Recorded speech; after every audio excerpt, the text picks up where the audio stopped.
Welcome back to Forever Hardcore. This is episode 9. In the last episode, we explored the stronghold. We also found a group of mushroom islands near the stronghold. And in between episodes, I've put a couple new villagers to work at the spawn here. And the first of the two villagers is right over here. So inside here, we've got ourselves a new Fletcher villager. And this guy trades sticks, arrows, bows, crossbows. Also, there's a feather trade. And the arrow that we got is the arrow of strength. We got a strength 2 arrow there, which I don't know how useful that's going to be. But this guy is very useful for getting emeralds. What I've been doing is turning logs into planks, turning planks into sticks, and then trading the sticks to this villager for emeralds. Let's do some of that now. And we'll stock up on some emeralds, and we also get a little bit of XP from this as well.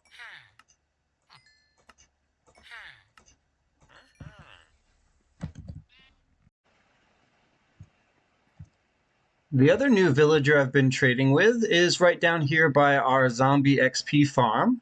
He's a cleric villager, and he trades redstone lapis, but most important is the rotten flesh trade. So all the rotten flesh that I've been getting from the zombie XP farm is being put to use for emeralds and XP. I've also gone ahead and put in a simple nether wart farm here. It's really small for now, but it gives us some nether wart every once in a while that we can also trade to our cleric friend here. 21 nether wart for an emerald, not too bad. We also get the ender pearl trade here if we need it. And eventually we could also trade turtle scoot.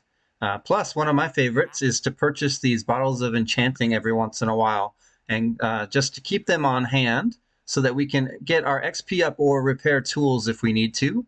There's also this glowstone trade, which is pretty useful since that's one of the newest light blocks that we can use now. So those are the two new villagers we have to trade with. And we're going to be using some more villagers today in this episode. These guys right over here at the villager breeder are going to be put to work today in a raid farm. I think the best place to build this raid farm today is probably going to be that way, which I think is west. Yes, that's west. The sun sets in that direction. We're going to build it that way because that's where we have a pillager outpost, and I want this farm to be near the pillager outpost so that we can also farm ominous bottles to use in our raid farm. My long-term vision for this world is actually to have a villager trading hall on one of our mushroom islands, which is also in that direction. But I don't know if we're going to have time to start on that in today's episode, since we're doing the raid farm instead. One of the reasons I want a raid farm is so that we can get totems of undying, which I think is going to help me survive in this forever hardcore world. Before we start on the raid farm in today's episode, there are a couple things I need to take care of here at spawn. I've been noticing that there's a lot of lag in this area, and I know that this is near our spawn chunk. I think we actually spawned into this world right in this area here, which I could check the chunks, but I think this nether portal might actually be in the spawn chunk, which means it's constantly being loaded. That might be one of the reasons for the lag in this area. At first, I had thought that it was our chicken farm over here. After the barrel was filling up with eggs, we had a lot of entities, but I have since removed the chickens, so the chicken farm is now empty. All we're left with is this barrel of eggs, so if we ever want to start a chicken farm again, we can easily just use these eggs to start a new one. But I think I definitely don't want it to be in this area because of the lag it creates. So how can I move this nether portal so that it doesn't lag my spawn area? Well, I think what we need to do is break this one, but we also need to break the one in the nether. So first we need to decide where we want to put our new nether portal, and I think I have an idea. Before we break our only nether portal, let's go ahead and establish a new one. And the location of the new nether portal will be at one of the mushroom islands that we discovered in the last episode. This Mushroom Island here is where we're going to be constructing our new Nether portal. After that, we need to locate our portal in the Nether and destroy it. And then we have to return to spawn and break that one as well. After that, this will be our only Nether portal, so hopefully we get a good location here. This area right here looks like the perfect place for a Nether portal. Alright, let's put our ender chest down and grab some obsidian. I think we will make the corners on this nether portal, so let's go ahead and grab 14 obsidian. We also need our flint and steel. And where do we want to build this portal? Let's see, maybe just right here will be fine. So let's put down 4 obsidian. And then we need to go up, what is it? 1, 2, 3, 4. And then I think we need to go over, let's see, this many. Oh, let's just jump down first. And then we'll complete the portal with the corners. All right, let's light this up and hopefully we will get a good nether spawn. The stronghold is actually right over there. You can even see the nerd pole from here. So nether travel should be really easy from here to the stronghold. Let's go ahead and light this up and see what we get. But before we go in, I forgot to bring my gold armor with me. Well, I forgot my gold armor, so this might be a short trip. But let's hop through the nether portal and see what kind of spawn we get. Please be a good one, and maybe not in a crimson forest would be good. Okay, it's loading to rain. And okay, this doesn't look too bad. I don't like that there's a ghast here, but we should be able to get rid of that guy quickly. There we go. Should I go see if we get a ghast here? We also have some magma cubes over here. What kind of biome is this? And who just hit me? Is it the magma? The magma cube? Yeah, it definitely is. Can we get a cream? I need some fire resistance potion. No, we need to put looting on our sword. I haven't been getting lucky with drops lately, mob drops. All right, let's have a look around. So our portal is on the edge here. We've got lava all around. I actually don't know what direction is the portal for the stronghold, but let's look around for it quickly. I don't see any piglins around, so we're safe for the moment. Is it down there?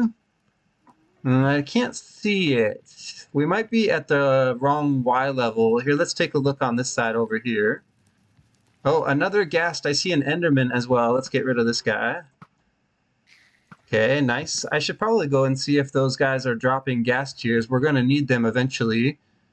Okay, wait. I see cobblestone over here. That could be from me. Let's go ahead and take a look at it and see where it leads. Okay, this area actually looks kind of familiar. Okay, so we've got a portal there. Here, I'm actually going to go back through the portal real quick. Okay, slight change of plan. I want my spawn portal to go up to the nether roof, so I've gone ahead and constructed a new portal at spawn. This one is guaranteed to be outside of the spawn chunk, and I've already labeled it Nether Roof. It's all lit up, and so we can go over here now and destroy this portal. And hopefully that will help with the game lag that I've been experiencing at spawn. I did check, by the way.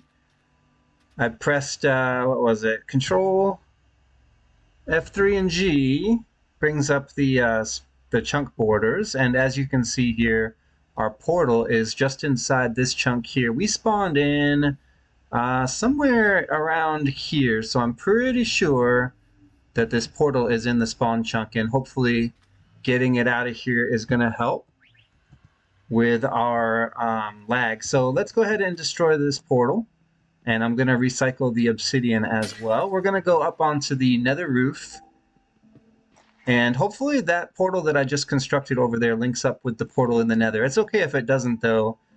We can still climb up to the nether roof from the new portal and then destroy both.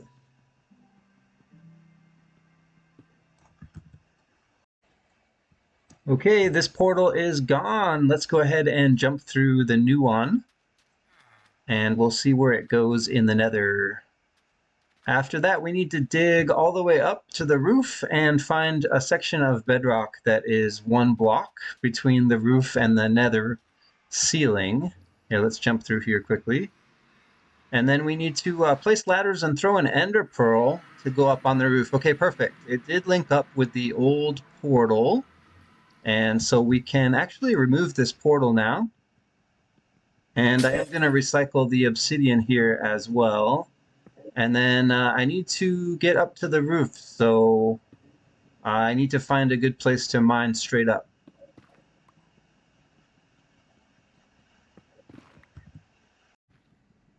Well, the good news is I didn't have to dig far.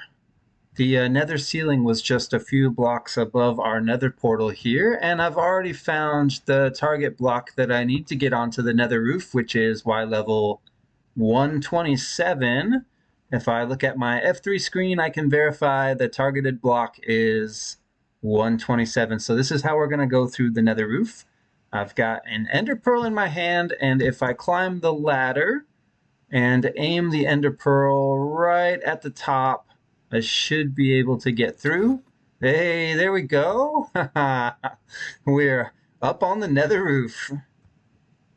So now all I have to do to get down is make a new nether portal, and I have the coordinates I need to link up to the portal at spawn.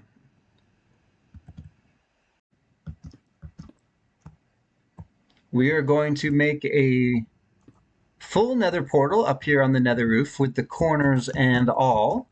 And I do want to slab up the top to keep mobs from spawning here. That's important. And let's go ahead and down here we'll grab a sign, because in the future we may have more nether portals on the roof, and so I want to make sure we label this one as spawn. There we go. And now to see if it links up with the portal on the beach that I built, let's swap that out. I want my crafting table back.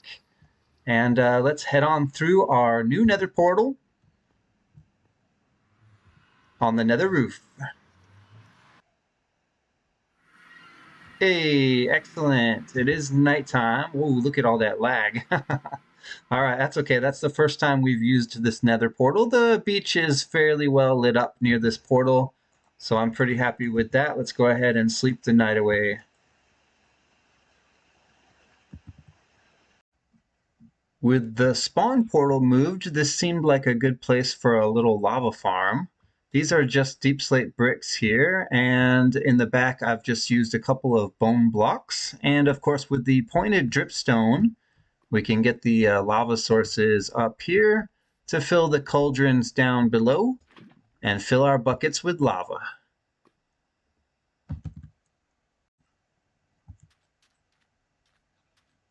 I also finished setting up travel on the nether roof, so now the portal over here at spawn links up to the portal at the stronghold. It took a little bit of doing. I had to build new portals and destroy the old ones. But now it only takes about 130 blocks instead of over 1,000 blocks to get to the stronghold. I'll show you how fast it is. I put down a couple of torches just to make sure I was on the right track, but basically the travel path is exactly diagonal from the spawn portal, so it's really easy to find. And if we go through this portal here, which has a sign that reads Stronghold, we will come out right at the stronghold and basically at the foot of our end portal. So when we're ready to defeat the end dragon, it'll be really easy to get here. Well, that's enough about nether portals. Now it's time to get started on the raid farm. So first we need to clear out an area, and this is the area that I've selected at the foot of this mountain here. Down the river leads to the pillager outpost, so it'll be easy to get ominous bottles, and that way is spawn. So in order to get started with this raid farm, I need to level out a flat area. And so I'm removing all of the stone and dirt from the surface here. And I actually need to fill this in as well so that we don't get pillager raiding parties spawning down underneath. So I'm going to go ahead and get started. by removing a bunch of stone here and then using that stone to fill in this hole. Hey, we've got a pillager patrol here. What a coincidence. Let's go ahead and take them out. We can go ahead and start collecting ominous bottles early.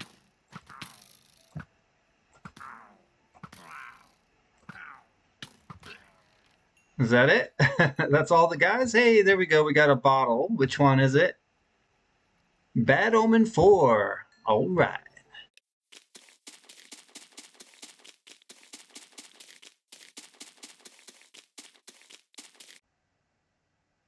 So I got the idea for this raid farm from a YouTuber called Waddles. He makes Minecraft videos, and shout out to him for this design.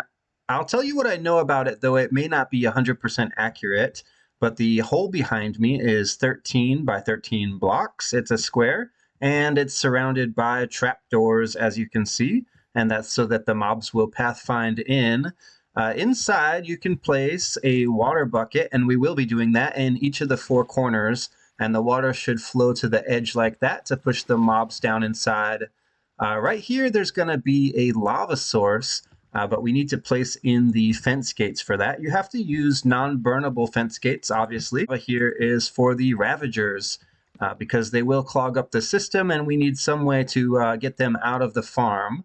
I'm not even sure. They might be able to drop down inside, but they should be on fire when they do. But they definitely won't be able to get past the next part. Let's see, where does this one go? Here, I think. These fence gates all need to be open as well, and I think we can remove this block now. I'll place the lava in a moment, but I want to finish explaining the farm. This block will get removed as well. Down here, there is another water source, and what that does is push all the mobs over to the corner here where there's a sign to retain the water. Although, actually, do we need that sign? What happens if I remove it? Yeah, we don't need the sign. Okay, perfect. So the water goes right to the edge, and there's a drop here. There's water down here for now, but that's eventually going to be replaced with a hopper. I believe it is a 19 or 20 block drop, so that should do damage to the mobs, but hopefully leave them alive so that we can come in here and hit them with our sword.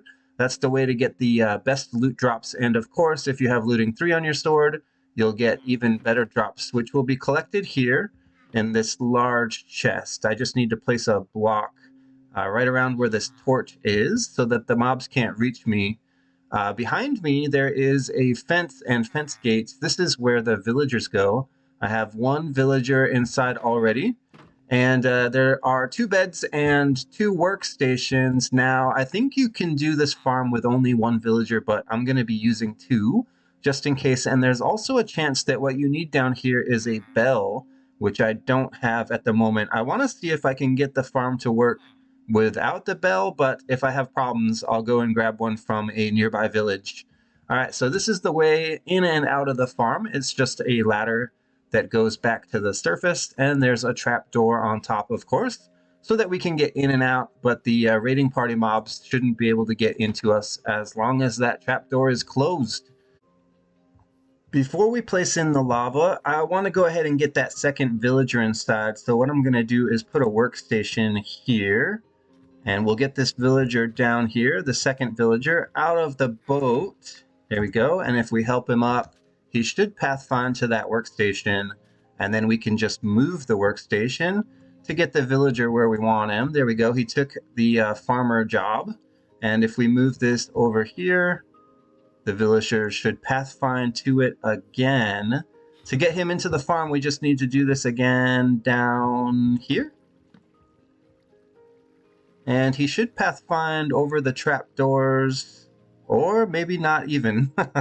And then to get him into the farm, I think all we need to do is just place a water source and push him in. Okay, maybe not that corner. Let's try this corner over here. And we can remove that workstation. Okay, perfect. Actually, we can leave that water source in place. Why don't we grab another one from up here? I have an infinite water source pool already. And we'll hop down now because we need to get that villager all the way in place. As you can see, he got pushed by the water here and landed down below, but he can't get through here. So we're going to open this up where the fence gate is. And, oh, it looks like he can pathfind through. Maybe we give him a nudge or something. Oh, okay, we'll just give him a push with the water then. That always works. Go on, villager. Actually, we'll leave the water flowing for just a moment so that I can grab the fence gate. And we'll put that back so that the villagers can escape.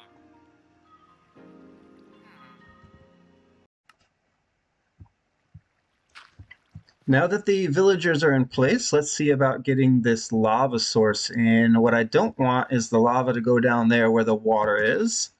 But let's see if we can get this done. I think the first thing I'm going to do is open all of these fence gates. That way I don't have to do it later. The bottom one is already open, which is definitely what I want. And now I should be able to shift click a lava bucket in if I target that bottom trapdoor. Not trapdoor, fence gate. All right, let's place it. Hey, look at that. It looks like it worked. All right, let's remove these dirt blocks. Now that the lava is there, we can place in the water.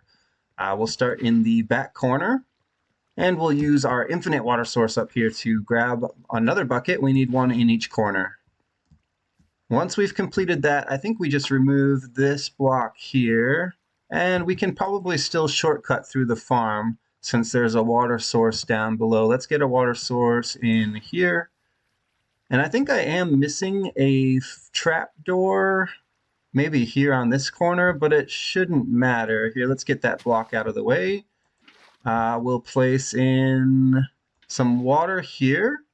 We shouldn't need the infinite water source again, and we already used the lava, so I'm going to fill my 2 buckets of water. And if we need to make another infinite water source, we can. Let's fill this in. And it looks like the farm is ready to go. Let's find out if it works. But first, we need to go down here. Watch out for the lava. Let's drop in, and what we actually want to do is get rid of the water here. And we're going to replace this with a hopper. Oh, I hear a spider. There might be some cave around here. Hopefully that won't interfere with the farm. I need a block for there. Yeah, we'll just use stone. Okay, so I think the farm is ready. I'm not going to be using this travel path again, so we can remove the torch. And I need a block to retain the mobs. I want to use glass so that I can see them when they drop down. And 1 glass block right here should be good enough. So I can still crouch and hit them, and they shouldn't be able to attack me at all, not even the evokers. All right, let's put a torch here for lighting, I guess, since we removed one from back there. And we'll sneak in through this gate. We could actually replace... no, we need to leave the gate because that's how we get in and out. It shouldn't be a problem with the villagers. They should get trapped by that glass anyway. All right, well, all that's really left to do is find out if the farm works. Let's grab an ominous bottle, and I'm going to go up top real quick and check. We'll drink the bottle, the potion bottle, and we'll find out if we did a good job on this farm. All right, it's go time. Let's find out if this farm is any good.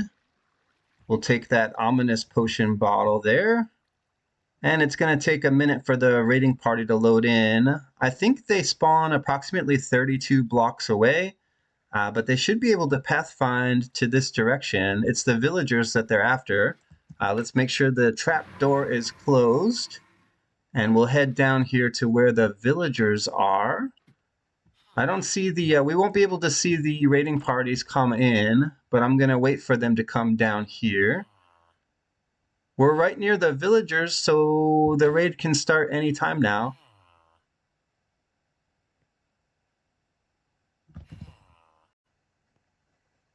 Okay, there we go. We've got the raid bar loading in now, and the villagers are going wild.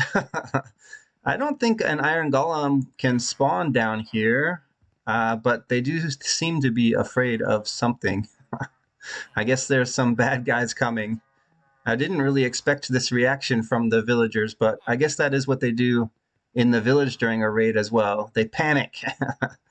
Maybe we might have to get a bell for these guys, but let's just see if we can get some some raiders to pathfind down here. We'll give it a moment.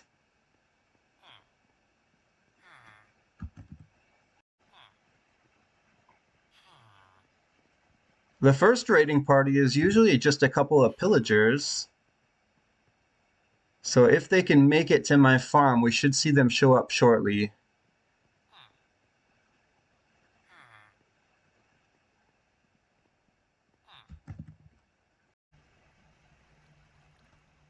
So after I didn't see any pillagers coming down for a while, I came up top to investigate, and I found the entire raiding party is spawned over there across the water. So we're going to have to take them out with the bow, and then we'll see where the next raiders spawn. Now, they did spawn on the edge of the land over there, so we might be able to fix that by making that area spawn-proof and hopefully encourage the next raiding party to spawn somewhere back here. Because we can't keep having raiders that can't pathfind to our farm. Let's go ahead and take these guys out. The reason I'm using my bow and doing this from a great distance is so that I can stay close to the villagers and I don't lose the raid. Okay, I think there's just a couple guys left. And that should be the last one. Yep, we've got another raiding party loading in now. Let me go back down below. We'll pick up the loot drops from those guys later. I can see the farmers pacing nervously down here. All right, let's go back through this trapdoor area. Fence gate area, I mean, not trapdoor. And we'll wait for the next raid party.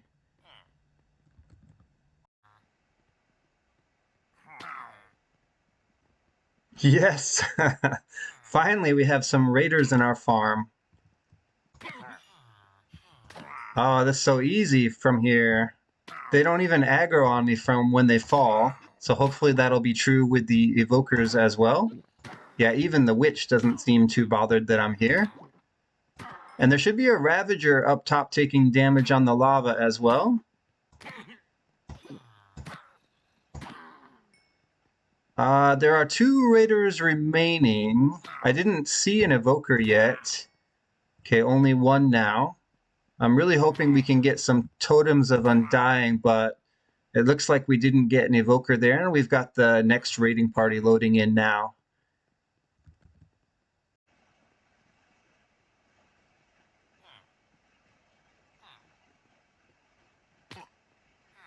Hey, we've got an evoker, and he doesn't care about me at all. Oh, that's so easy. Totem of Undying. Yes, we got one. So in between episodes, I'm going to have to spawn-proof that area across the river. I noticed a lot of the raiding parties spawned over there, but a few of them spawned on this side, and so the farm is partially working.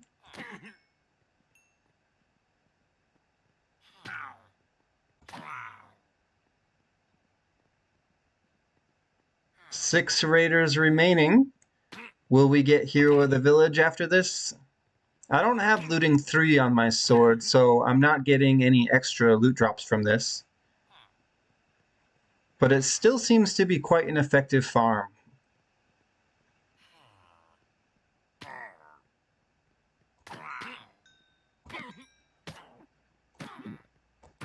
Two raiders remaining, and another raiding party loads in.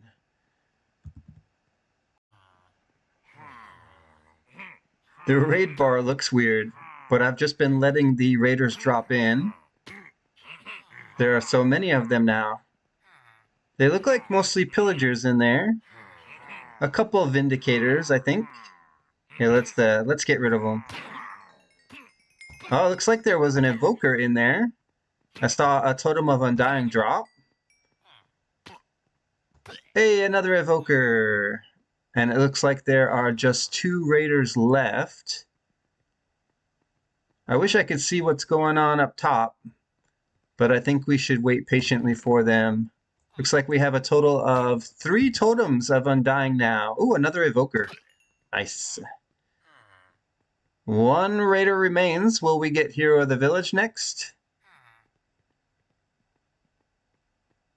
Maybe we should go up top and take a look.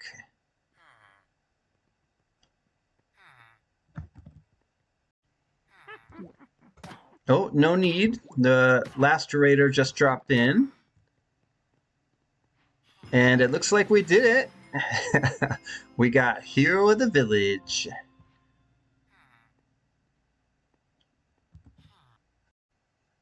So we don't have a villager trading hall yet. Hero of the Village is not terribly important right now, but in the future we'll be able to use it to get really good trades. Let's take a look at some of the loot we got. Looks like we got a bunch of witch drops, some banners, and most importantly, we got 4 Totem of Undying. And I think actually we did get a 5th one as well. Let's go up top and check. Because the raiding parties kept spawning across the river, I took a few out and I wasn't able to pick up all the loot drops. So let's take a look now and see if there are any left. As long as it's been less than 5 minutes, we should be able to pick up a little bit of loot over here on the other side of the river.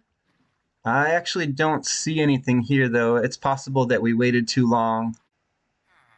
From nether portals to raid farms, we made a lot of progress in this episode. And now that we have Totems of Undying, we can take on even harder structures like the Woodland Mansion and maybe even a trial chamber. We know where one is.